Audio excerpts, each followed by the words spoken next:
Olá, tudo bem com vocês? Eu espero que vocês estejam bem. Esse vídeo é um vídeo especial em celebração aos 1000 inscritos que o meu canal alcançou e que, graças a Deus, você faz parte desse crescimento, não é? Só uma observação aqui antes de falar do tema. Eu estava vendo a análise do canal através do YouTube e percebi que 78% das pessoas que veem os vídeos nesse canal não são inscritas. Eu me assustei, não se inscreveram.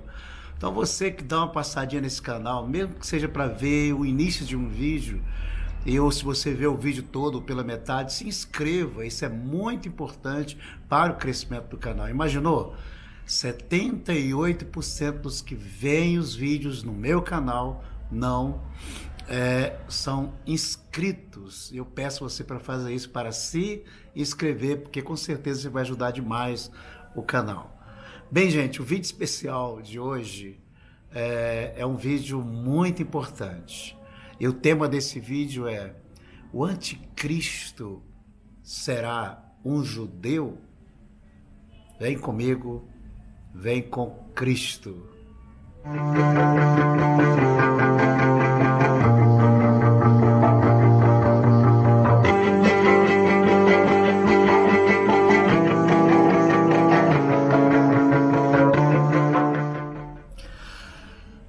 Um jovem bilionário de 38 anos, casado com a filha do presidente norte-americano Donal Trump, tornou-se o conselheiro e foi conselheiro do próprio Donald Trump e foi nomeado pela Casa Branca como o representante que vai levar, o que está levando, um plano de paz entre palestinos e israelenses e todas as nações envolvidas.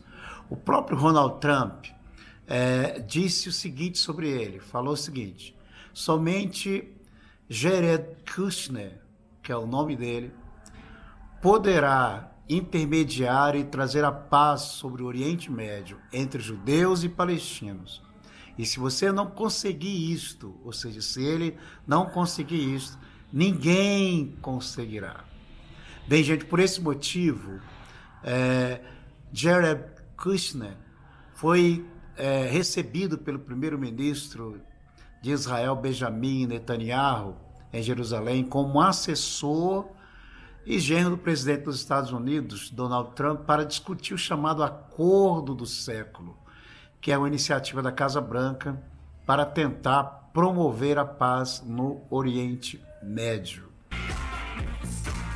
O genro de Donald Trump, Jared Kushner, vai ocupar o cargo de conselheiro sénior do presidente norte-americano para o comércio e o Médio Oriente. A informação, confirmada num comunicado da equipa de transição de Trump, foi classificada pela porta-voz do presidente eleito como a melhor notícia do dia numa publicação no Twitter. Casado com a filha mais velha de Trump, Ivanka, desde 2009, o empresário que fez fortuna no setor imobiliário renunciará ao salário como conselheiro presidencial, segundo o comunicado. A equipa de transição garante que Kushner aceitou a posição depois dos seus advogados lhe assegurarem que não violará as leis anti-nepotismo dos Estados Unidos. Bem, vocês viram, né? E ele já está trabalhando nesse acordo de paz, não é? O que ele promete que vai estar fazendo? Bem, primeiro vamos ver o que as escrituras sagradas, né, nos falam sobre isso. Bem, o profeta Daniel, em seu livro, no capítulo 9, versículo 26, fala de um príncipe que vem para firmar uma aliança com muitas nações. Sabemos pelas escrituras que esse príncipe é o anticristo, é o anti-messias, né?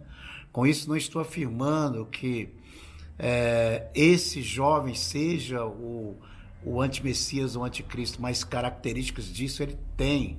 Nós vamos ver essas características claramente aqui. Então, no texto lá diz assim: com muitos ele fará uma aliança que durará uma semana. No meio da semana, ele dará fim ao sacrifício e à oferta. E numa ala do templo será colocado o sacrilégio terrível, até que chegue sobre ele o fim que ele está decretado. Ou seja, ele fará alianças, né? Aliança com Israel, aliança com os palestinos e aliança também com as nações, tanto ocidental como também do Oriente Médio, que estão ligadas a esse assunto, né? Entre os palestinos e israelenses. Ele esteve reunido com a cúpula de árabes governantes, né? No Bahrein, e ele fez o seu primeiro discurso sobre como ele vai trazer essa paz através da prosperidade econômica para a Palestina, que vai alcançar também a paz para os israelenses. Veja esse vídeo, preste bem atenção como ele fala e é aceito por líderes que jamais aceitariam alguém falar sobre esse assunto, principalmente no território deles. Ladies and gentlemen, welcome to the 2019 Peace to Prosperity Workshop.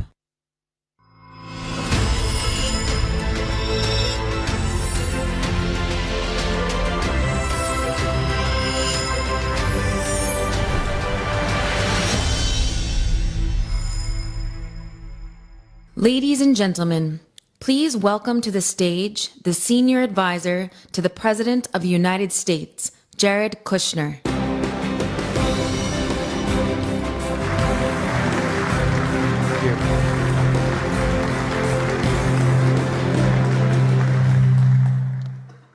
Thank you very much, and thank you to everyone for being here. Before I begin, I want to thank our gracious hosts, His Majesty King Hamad, His Royal Highness Prince Salman, and His Excellency Sheikh Salman. I want to thank the Kingdom of Bahrain and the people of Bahrain for being such gracious hosts. When I came and visited with you and your father about a couple months ago in February and presented to him the way we were thinking about solving this conflict and the vision, he said, "This is great, this is exactly the thinking that we need in this region," and asked that we come back here and try to assemble a bunch of leaders to talk this through and to start framing it. And we've been very, very overwhelmed by the reaction we've received. So I really want to thank you, Your Highness.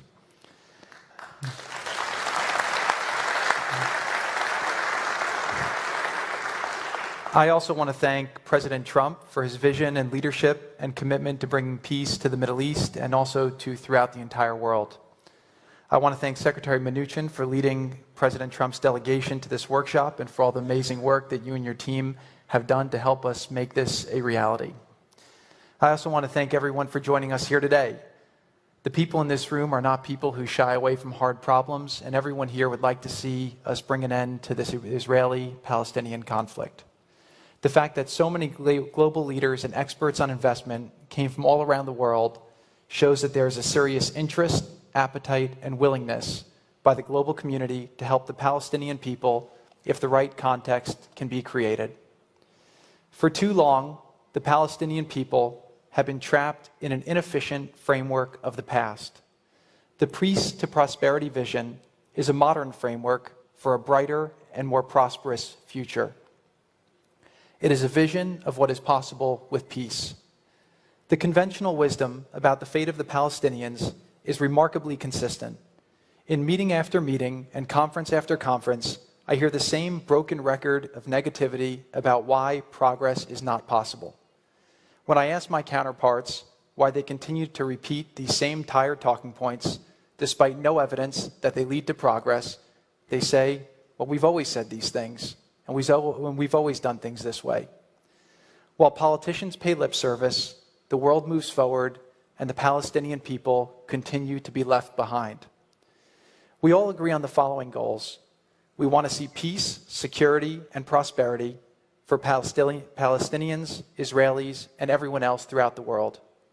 We want the freedom for people to worship without persecution. We want people to live together with dignity and respect, and we want to create better lives for their children and for future generations. We do not need to spend a lot of time discussing how we got here. We all know how we got here. Over the past decades, there have been many stops and starts in the Palestinian economy. Numerous well-intended programs, investments, and plans have been derailed by violence, political instability, and the lack of a resolution to the long-standing core issues of this conflict. To be clear, economic growth and prosperity for the Palestinian people are not possible without an enduring and fair political solution to the conflict, one that guarantees Israel's security and respects the dignity of the Palestinian people. However, today is not about the political issues. We'll get to those at the right time. The goal of this workshop is to begin thinking about these challenges in a new way. Let's try to view this conflict and the potential of the entire region through a different lens and work together to develop a concrete plan to try and achieve it. For a moment, imagine a new reality in the Middle East. Imagine a bustling commercial and tourist center in Gaza and the West Bank where international businesses come together and thrive. Imagine the West Bank as a blossoming economy full of entrepreneurs, engineers, scientists, and business leaders. Imagine people and goods flowing quickly and securely throughout the region as economics become more integrated and people become more prosperous. This isn't a stretch. This is actually the historical legacy of the Middle East, specifically of Gaza and the West Bank. It is a legacy of great cultures coming together as a center of commerce, innovation, and prosperity. At its apex, the commercial traffic on the desert routes through Arabia, culminating in Gaza, was so dense that historians compared it to an army on the march. But in recent years, for much of the Middle East, and longer for the Palestinians, the only armies on the march have been armies. But in recent years, instead of building on a history of innovation and entrepreneurship, the Palestinians became the highest per capita donor aid recipients in the world with no plan and no end in sight. I might be in the minority, but I believe that this can change. President Trump ran on a very straightforward platform to keep people safe and to create the opportunity for prosperity in America and throughout the world. The last 2 years have been a lot of hard work, but by implementing his policies, President Trump has created the best economy that America has seen in a very long time, perhaps even the best we've ever had.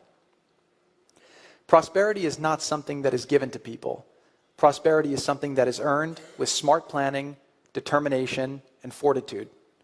The Palestinian people have these qualities: intelligence, strength, perseverance, courage, and great supply. Let's harness these strengths and create the opportunity for them to succeed. My direct message to the Palestinian people is that despite what those who have let you down in the past tell you, President Trump and America have not given up on you. This workshop is for you. The vision we developed and released, if executed correctly, will lead to a better future for the Palestinian people, a future of dignity, prosperity, and opportunity. You can change your course for the positive if we are willing to try new things and think outside of the traditional box. Peace can only be achieved if it comes with a pathway for people to improve their lives. One who is more hopeful and sees opportunity for his or her family will put energy into pursuing opportunity instead of blaming others for their current misfortune. That is why agreeing on an economic pathway forward is a necessary precondition to resolving what is a previously unsolvable political situation. Enormous amounts of money have been wasted on corruption, munitions, and conflict in this region. Imagine if that money was invested in infrastructure, education, workforce training, and healthcare. When we reached out to one Middle Eastern investment fund to attend this workshop, they politely replied that they didn't think they should attend because they don't invest in this region. That was exactly our point. We want people to be thinking about how we can create the condition to invest in this region. We need to bring change so that this region can become investable and as a center of opportunity, as opposed to an area that is written off and overlooked. So how do we begin to make this change? We need the right plan, and we need to create the right environment. While we endeavored to create the framework, the hope from this workshop is that we will be able to freely and constructively discuss the different ideas, get peer feedback, modify, and then ultimately finalize a vision as a globally supported plan. We are joined here today by representatives from the world's leading institutions. We're very fortunate to have with us the president of the World Bank, David Malpass. We're very fortunate to have the chairman of the IMF, Christine Lagarde. Major donor countries, the largest companies, investment funds from all over the world, builders, innovators, job creators, capital allocators, and you'll be hearing from a lot of them over the next couple of days. I want to thank you all for being here and for expressing an interest in using your knowledge and capital, not just to create returns, but also to drive change in the real world for real people. This group has the ability to work together to create a historic opportunity for the Palestinian people and the people of this region. Some people have mockingly called this effort the deal of the century, but at its core, it is not just about making a deal. In fact, this effort is better referred to as the opportunity of the century, if leadership has the courage to pursue it. This is about creating opportunity for the Palestinian people. This is about creating opportunity for the people throughout the Middle East.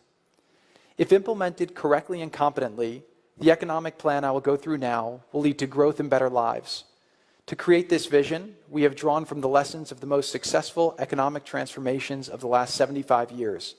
We studied, along with the world's leading experts and thinkers and economists, Singapore, South Korea, Japan, Peru, Poland, China, and America. We took the elements that we thought could apply, and we tried to avoid the areas where we've seen mistakes and other attempts that people took over the years to try to implement these reforms. What we have developed is the most comprehensive economic plan that has ever been created specifically for the Palestinians and for the broader Middle East. We can turn this region from a victim of past conflicts into a model for commerce advancement throughout the world. Over the next 2 days, I want us all to keep in mind the following question. Should we find reason to stay with the status quo, a broken system that favors few at the expense of many, or should we push together to find new solutions and fight for a brighter future filled with opportunity and hope? I know which one I want to choose. I appreciate you all embracing this challenge with me. The United States and President Trump are committed to finding a better future for the Palestinians, for the Israelis, and for the entire Middle East. By working together, we can reach our ultimate goal, which is a real peace that leads to prosperity. Thank you.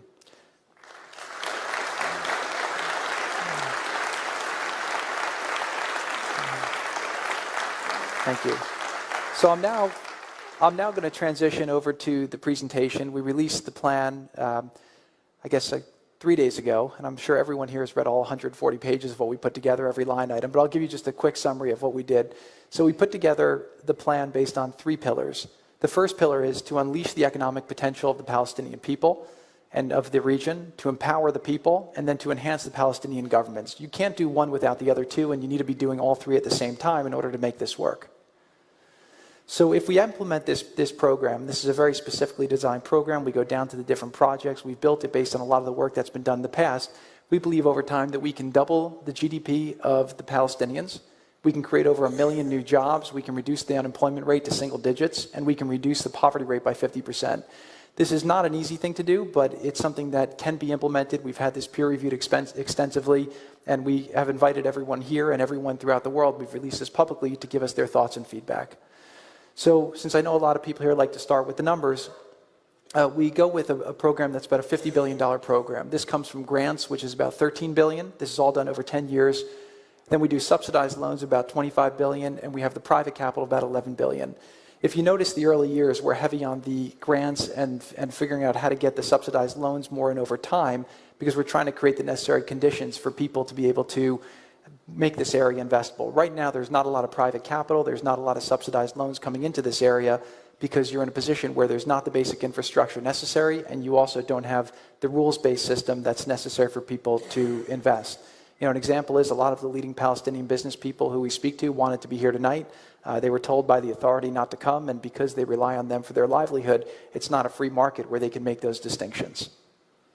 So the first part, which is unleashing the economic potential, basically has 4 elements. Number 1 is constructing the essential infrastructure, which is necessary for businesses to work.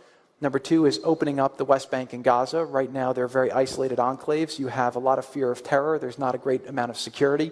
And because of that, the security's become very tight around the borders. Because of the tight security, I was talking to one developer, you can't get concrete in. You can't get a lot of goods in, and that makes the cost of living there much more expensive.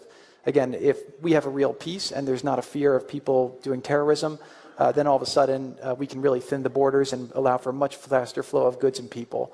Promoting private sector growth, a lot of the historical aid that's been done here has been done to the government, and that hasn't necessarily created a private sector. We want to make sure that the private sector is empowered so that the wealth can really be distributed amongst the people, because that has not been the case to date. Then obviously strengthening the regional development and the integration with the neighbors. So we broke each of these things down into different categories, and we have, obviously the foundational things we need to do. We have the infrastructure, the roads and rails, the border crossing, the power, the water and wastewater, digital services, and then we went industry by industry for where we thought that the Palestinians could have a strategic advantage. I'm not going to highlight all of those. If you go online and you look at the plan we put out, we actually have a detailed business plan for how do you do each of these things individually, but I'll just focus maybe on the power to show you what we did. If you go to the West Bank and Gaza, right now the West Bank gets about 99% of their electricity from outside. So they're not really power independent. You have the ability to develop an ecosystem. They don't have the ability to do power generation. If you go in Gaza, they have one diesel plant, which right now doesn't even have the ability to get in the goods that it needs to operate. This would be about building new power infrastructure. We would convert the diesel plants to natural gas. We'd figure out how to get pipelines to get the necessary gas in, and we would figure out how to make them much more self-reliant. We'd also build out the power grid. Now again, a lot of these investments people are unwilling to make because people don't want to put good money after bad money. They've seen in the past, they've made these investments, they've tried to help out the Palestinian people, and then all of a sudden there's some conflict that breaks out and a lot of this infrastructure gets destroyed. So what we have here is very detailed plans, and these are things that we can phase in over time, assuming there is a real ceasefire or a real peace, and there's the opportunity for people to start making these investments.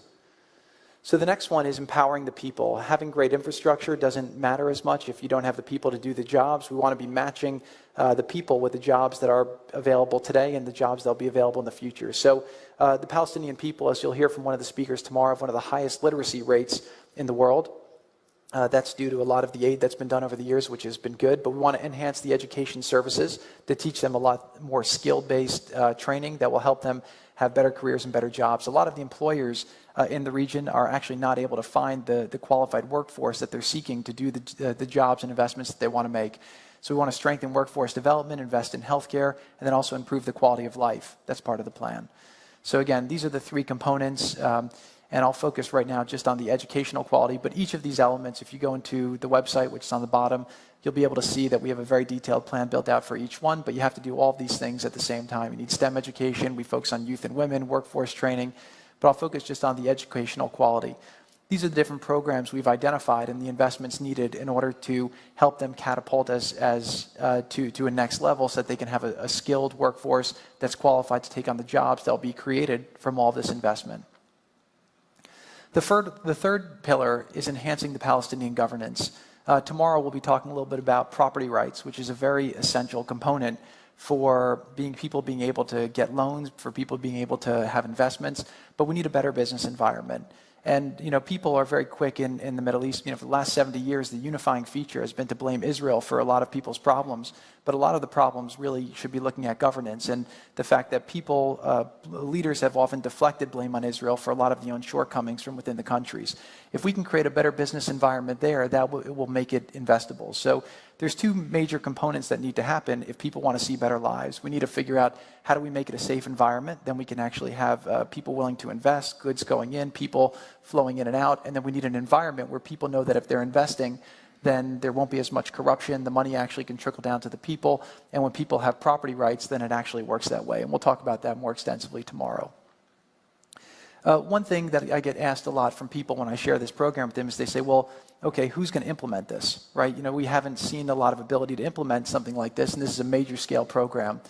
That's something we've studied very, very carefully, and if you look at the last 25 years, we have some very good examples, not just here, but in other places of where big programs have worked and been implemented. We've studied those, and we've tried to create a mechanism that's in line with those, and then we've also had 25 years of experience to see how money can be wasted, stolen, all different kinds of bad things, which we do not want to see happen. So we've envisioned creating a master fund that then can govern this, and we would release it in tranches. One of the things I like to say, maybe this is from my previous life in business as opposed to being in government, is we like to reward results, we don't like to reward efforts. And I think that that's a very important component. So what we would envision is that we would get commitments for this, we would make it in tranches, then as you achieve different milestones of reform, then the next tranches will be released.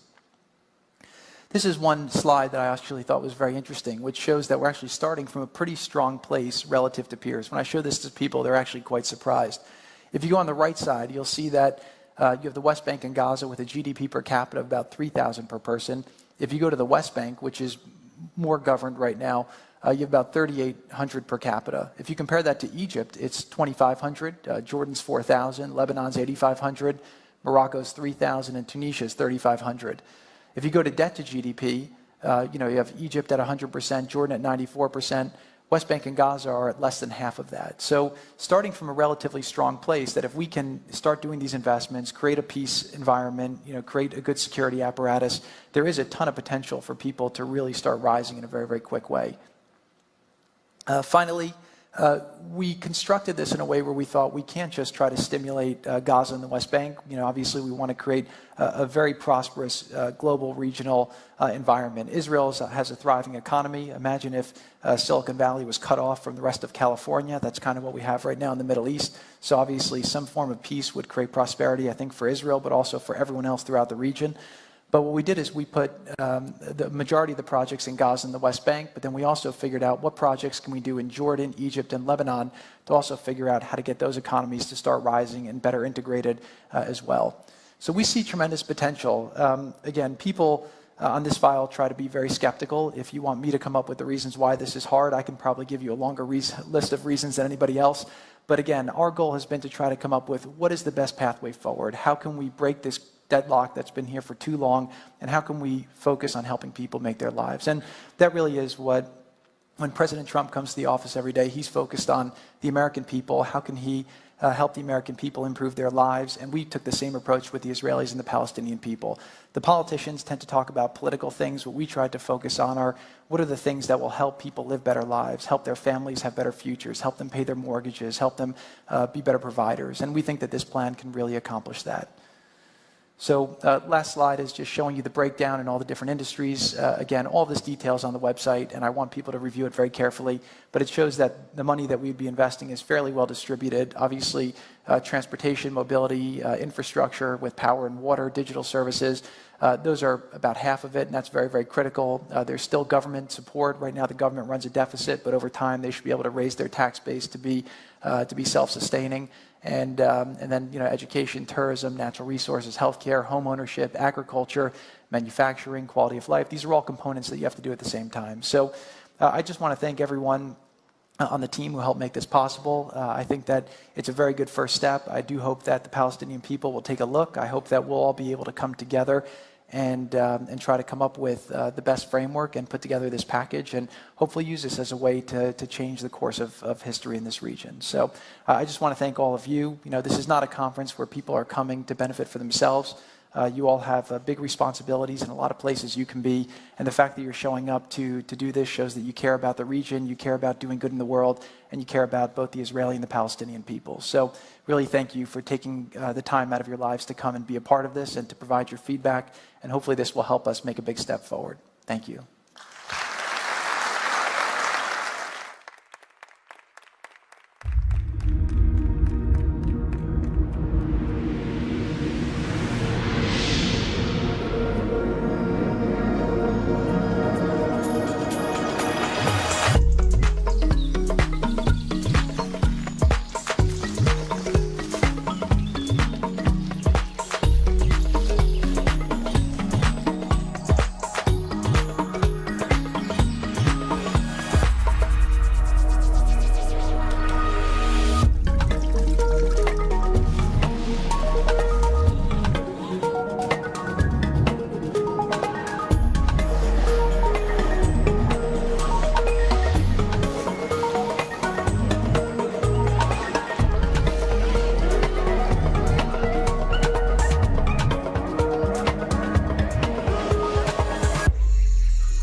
Vocês viram? Então a Bíblia fala que esse príncipe profano, esse rei profano, ajudará também na reconstrução do terceiro templo em Jerusalém, que já está tudo pronto. Com alguns meses eles reconstroem esse templo, né? E nesse templo que está pronto, também está pronto os sacerdotes, os que vão trabalhar no templo, a ovelha vermelha. Já está pronto os sacrifícios que vão ser feitos como antigamente, já está pronto as ofertas, as cerimônias, tudo isso vai estar sendo realizado quando esse templo for reerguido, né? E o que acontecerá? Diz a palavra que ele quebrará essa aliança. Depois que todos estiverem em paz, ele vai quebrar, ele mesmo vai quebrar essa aliança, né? E ele se levantará contra Deus, o Deus Todo-Poderoso, Criador dos céus e da terra. Falará mal dele, contra outros deuses e outras religiões, e obrigará as nações a adorarem o Deus das fortalezas, que é um Deus estranho, que é Satanás. E os que não quiserem serão perseguidos e mortos.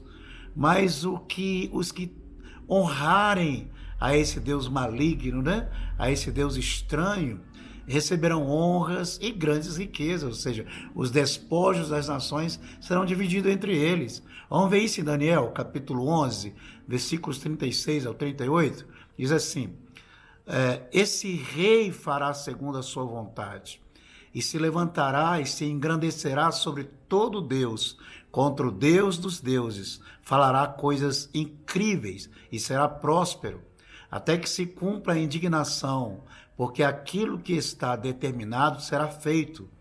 Ele não terá respeito aos deuses de seus pais, nem ao desejo de mulheres, nem a qualquer deus, porque sobre tudo se engrandecerá. Mas em lugar dos deuses, honrará o Deus das fortalezas, a um Deus que seus pais não conheceram. Honrará com ouro, com prata, com pedras preciosas e coisas agradáveis. Com auxílio de um Deus estranho, agirá contra as poderosas fortalezas, e aos que o reconhecerem, multiplicar-lhes a honra, fá-los a reinar sobre muitos, e lhes repartirá a terra por prêmio.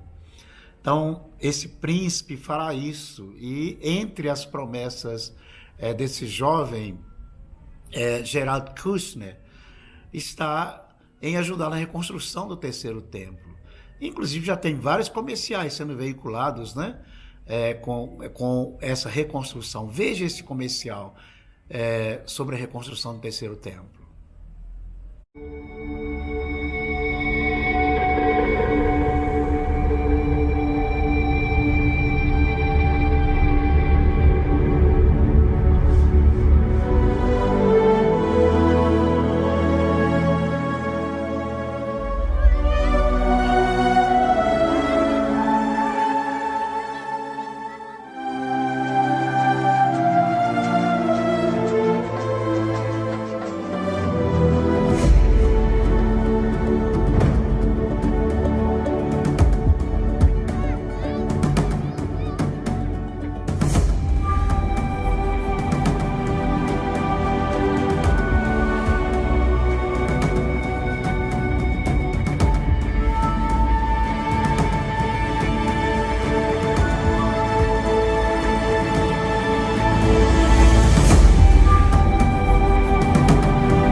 aí, vocês viram? Tudo está pronto, né? Tudo está preparado. Acorda, igreja. Acorda, cristãos, né? Quem é Jared Kushner? Quem é ele? Ele é considerado hoje o homem mais influente ao lado de Donald Trump, que é considerado hoje o homem mais poderoso do mundo, né? Afinal, ele é chefe de uma nação que manda no mundo, que é os Estados Unidos. Eu não posso afirmar, como ninguém pode afirmar, que Jared Kushner é a besta, é o anticristo. Porém, existem algumas coisas muito sinistras em torno dele, que o tornam um candidato assustadoramente qualificado para esse cargo, né? O primeiro fato que muitos não sabem é que Jared é judeu ultra-ortodoxo moderno americano, ou seja, ele é um judeu, né? Ele é filho de Abraão. Outro fato que muitos não conhecem é o significado do seu nome. Em hebraico, a palavra Jared ou Jared significa aquele que domina sobre. Na Bíblia, né? Jared foi o pai de Enoque. O mais assustador de todos os fatos sobre Jared Kushner é o número do edifício que ele comprou na 5ª Avenida em Nova York, nos Estados Unidos. O número do edifício, pasmem, é 666.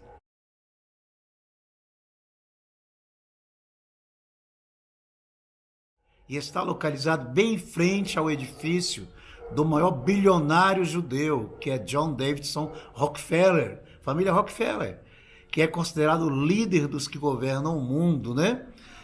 Com uma riqueza estimada em 407 bilhões de dólares, né? Jared Kushner estudou em 2 universidades, uma delas mais famosa foi em Harvard, em Boston.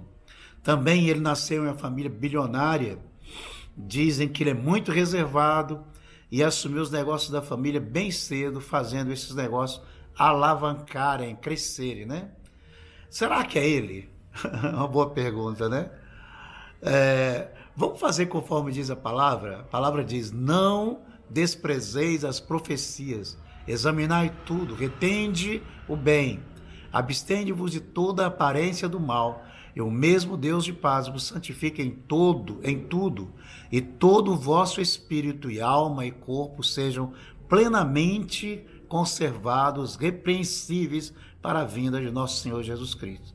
Bem, gente, eu quero concluir esse vídeo agradecendo você que caminhou comigo até aqui e trazendo essas verdades, essas informações, para que você possa observar o que está acontecendo no mundo, não é verdade? Se a gente ficar só dentro da igreja, ou dentro da nossa casa, ou dentro do nosso mundo, inserido na nossa cultura, e não observar as coisas que estão acontecendo no mundo, nós não vamos entender de fato as profecias que estão se cumprindo.